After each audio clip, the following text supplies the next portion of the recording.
Hey everybody. The best part, in my opinion, about BeeBettor is our weightings system. So I'll explain what that is. The weightings on BeeBettor are what we use to calculate the expected value plays plus EV plays that we show on your hive and in the app. So let's take a look at this play here. Cole Caulfield, over 0.5 goals. This is using the penny weighting. Taking a look at that. That's using a weighting with Pinnacle at 100% essentially. So what that means is when we're looking at all the data for this market, we want to find that Pinnacle over underline. We convert these to probabilities and then use that to calculate if this bet here is going to be profitable. And in this case, we found that plus 180 when compared to Pinnacle's plus 138 minus 190 means that you should be expected to have a 6.94% return on investment if you're making these plays. So over the long run, if you keep doing this, you should be expected to make money. Now, let's go into the actual flow of creating, editing, and working with your weights. So here's my page that I have right now. Let's see what it's like to create a new weight. So, okay, cool. I've been hearing some good things in the Discord about people using Pinnacle, BetOnline, and FanDuel weightings for NBA. So let's try using that. So Pinnacle, 10, 10, DraftKings. So set everything else to 0. That's not, okay, BetOnline. Cool.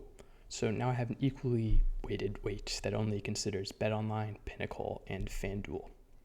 Cool. I'll apply that and take a look at it.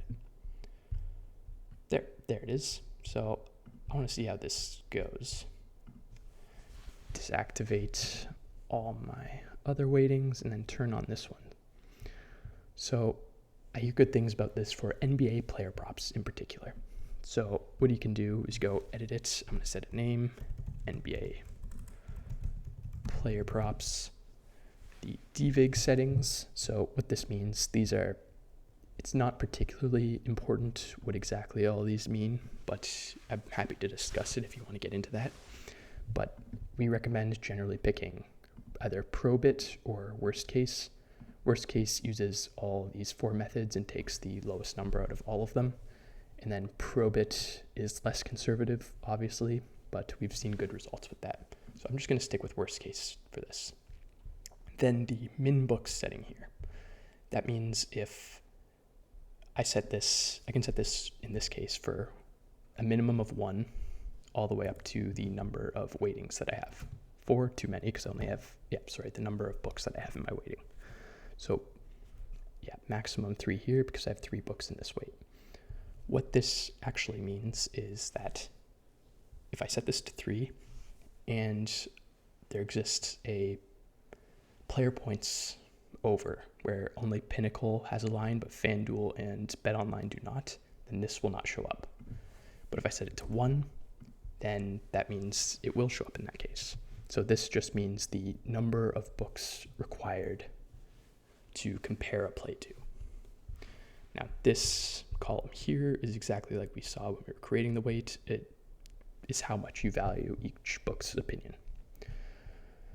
And then, you can change that, see, as you wish. But we'll leave it how we just set it. Now here, this decides which markets you want to use for this weighting.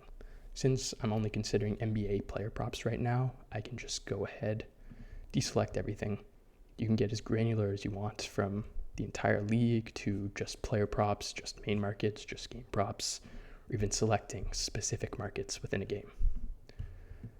So right now all I care about is NBA player props, so we're just going to select all of those and save this. Cool. So now that we've got that set up, let's go take a look at the hive and see what we've got in store. Fortunately, there's only one NBA game on tonight, so we're a little bit limited, but we're actually seeing quite a lot of volume. Not that I have access to all of these books, but there are plays up for this. So then that's how you set that up. And then one more interesting thing about the weightings is if we take a look at this here, It's editing, weightings. You can edit and view your weights. So take a look at this. I have no place saved for this because, yeah, I just created it on this account. But yeah, you can see here in the View tab, there is the My Performance and Global Performance. There's all leagues.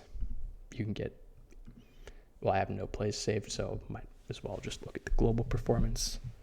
You can view 7,000 graded plays using this exact weighting across the site. This Global Performance, it only accounts for saved plays on the site, not plays that you don't save. So only plays that someone has clicked on the 3 dots on a card and pressed save play. So here there have been more than 7,000 plays for this weighting that have been saved. I want to go see, yeah, we can see the performance, the ROI there, the profit in units. This is assuming full Kelly, which nobody should take. But yeah, I want to take a look at NBA. How is this performed? Okay, 3.7% ROI. Not bad, not bad. Now let's consider it when going against Bet365. 1% ROI. What about player props? 1%, okay. Main, no results for that, interesting. NBA player props across all books. 3%, cool.